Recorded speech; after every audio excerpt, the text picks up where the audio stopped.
The year is 1876. A child is born in the quiet, industrial shadow of Zlín. No one, not his parents, not the townsfolk, could have predicted that this boy would dismantle the status quo of global manufacturing. His name was Thomas Bata. Today, we see the logo on millions of feet across the globe. But do you know the dark traces behind the empire? This wasn't just about shoes. It was about a radical, almost ruthless, vision of industrial efficiency. It was a business model that thrived during wars, survived economic collapses, and reshaped the very fabric of human labor. Was this pure genius? Or a calculated social experiment that pushed workers to the absolute limit? From a debt-ridden workshop in a small town to a global industrial titan that refused to die even when its founder was ripped from the sky in a tragic plane crash. This is the hidden anatomy of the Bata Empire. This is not just a success story. This is an investigation into the man who put shoes on the world. Welcome to DarkTrace Network. I'm Serafina Thorne.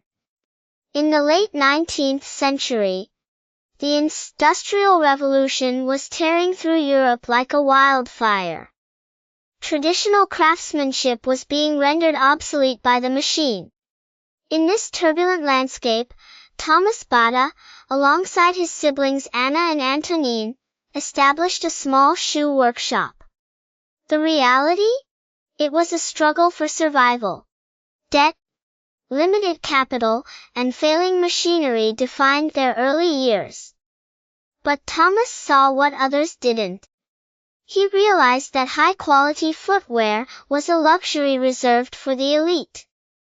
He dared to ask, what if the common man could own quality? He didn't just want to sell shoes. He wanted to democratize them. The turning point came in 1904. Thomas traveled to the United States. He wasn't there for a vacation. He was there to infiltrate the American factory system. He observed mass production, assembly lines, and the efficiency of scale. When he returned to Zlín, he brought back a blueprint that would change history. He turned traditional cobbling into an industrial powerhouse. But critics of the time called it dangerous. They feared the loss of the human touch. Thomas pushed forward, turning Zlín into a massive industrial engine. But here is where our investigation reveals the most interesting data point. Thomas Bata wasn't just building a shoe company. He was building a society. He constructed housing, schools, hospitals, and specialized training centers for his workers. Some historians call it the first model of modern corporate welfare. But looking at the dark traces, others ask, was this benevolence or a calculated strategy to ensure a perfectly compliant, integrated workforce? Then came the First World War. While competitors crumbled, Bata expanded. In the post-war economic collapse, Bata made the most counterintuitive move in business history. He slashed prices. While others hoarded capital to survive, Bata captured the market. This wasn't just a sale. It was a conquest. By the 1920s, Bata was no longer a national company. It was a global predator. But on July 12, 1932, the machine stalled. Thomas Bata boarded a plane. Minutes later, it crashed. The founder was dead. The world waited for the empire to dissolve. It didn't. Why?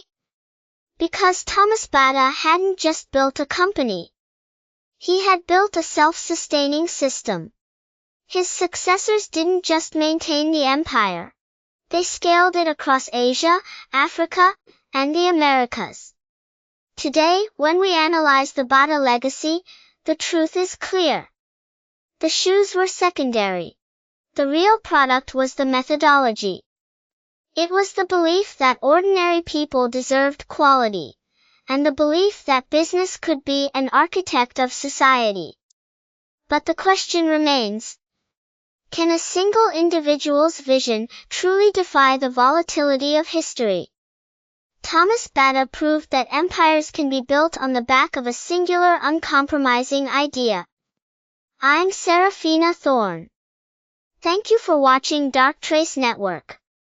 If you found this deep dive into the history of industry insightful, subscribe and join our network of analytical depth.